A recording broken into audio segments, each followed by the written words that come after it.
So obviously you was singing on the hook. It was like a sing rap blend kind of thing. Right. I think I was just mostly singing on the hook, you know, for my guy. Right. For my partner at the time. Yeah, I was just doing the hook at that point. We're just trying to find basically my spot, my position. Exactly. In this squad, the team, you know, that we was working with at the time. Okay, so that's what's up, man. So when did you start really like branching out and maybe working with some of the bigger artists in the area? That had to be a little later, man. After I ran into my partner J.O. Okay. Man, shout out J.O. man. Shout out State of Mind Entertainment. Absolutely, man. For life, bro. I ran into him about 2008, I believe. I might be a little off around it, but it was around the time either right before I had my daughter or I had my daughter by the time she was a baby. So it's like 08, 09. Okay. Me and him ran into each other, man. I met the dude at my best friend's dad had a car wash he was starting right on MLK and Orion, right? Right. He had that little spot that used to be a gas station. And this dude came rolling up on a fucking skateboard. You know what I'm saying? Just looking for some work, you know what I mean? Right. And I always admired that about him, dog. Just his hustle, dog.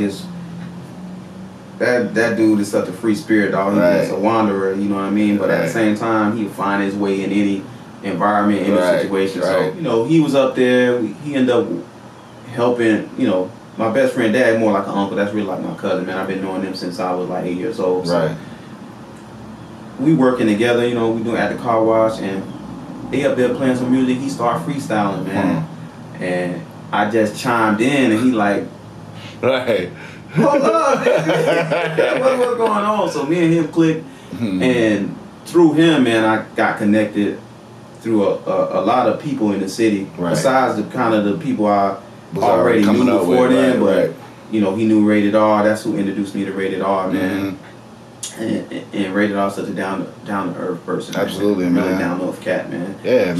Shout out Rated R. Absolutely, man. And together, me and him, man, just have had a lot of struggles, a lot of ups and downs, man.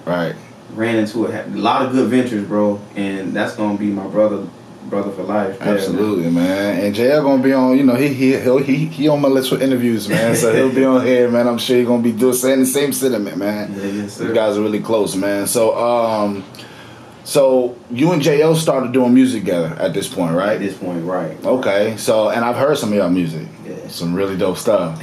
Really dope stuff. Y'all mesh well together, man. Yeah. So, when did State of Mind come eventually? Like, when did y'all say, man, let's do this thing? State of Mind is already something that he had already established with his brother. Okay.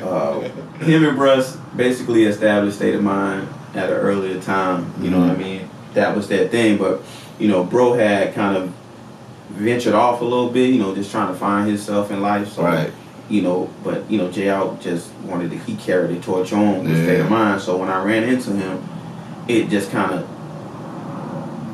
you know, they connected with me. You know what I mean?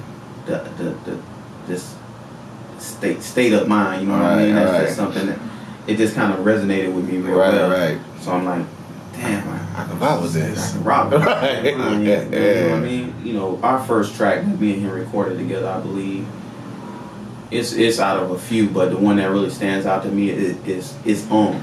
Okay. You know, and that was a tough track for me. It's real up tempo, and it's like, it's on, I've been despised by many, it is what it is, I can't disguise my limit, you live how I feel, then the sky's my limit, but despite my limit, I stand by my city and song. So like, it's take a lot of keep that rhythm, absolutely. We damn near almost fought trying to get that track done, man. Easy, you need to push that shit out. Bitch, I'm you know. Absolutely. Yeah, man, but man, that's one of the greater tracks that I still have to this day, man. I think that's a dope song, man. Yeah, that's a dope song. So it sounds like JL really kind of pushed you to really be... Right, I'm not gonna lie, man. That's why I got so much love and respect, dog, and I'll be State of Mind forever, because no matter what we go through personally, or no matter our struggles that we have, trying to build our brand, man, and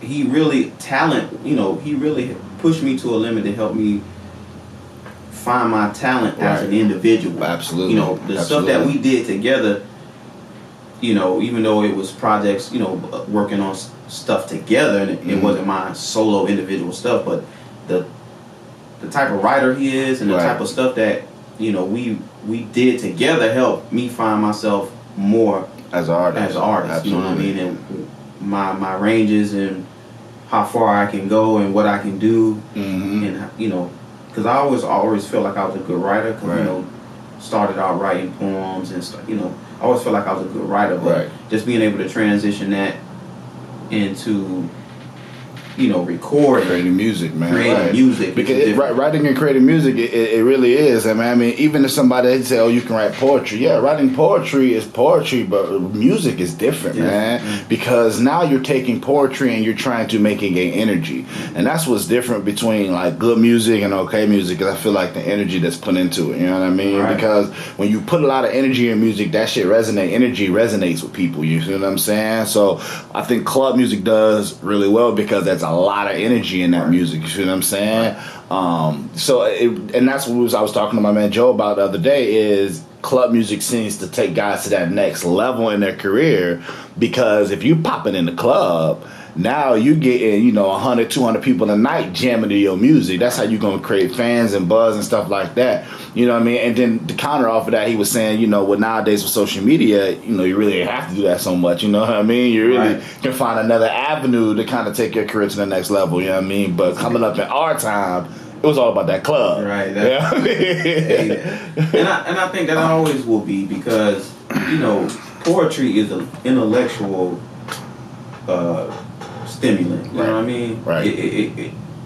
And everybody is not there.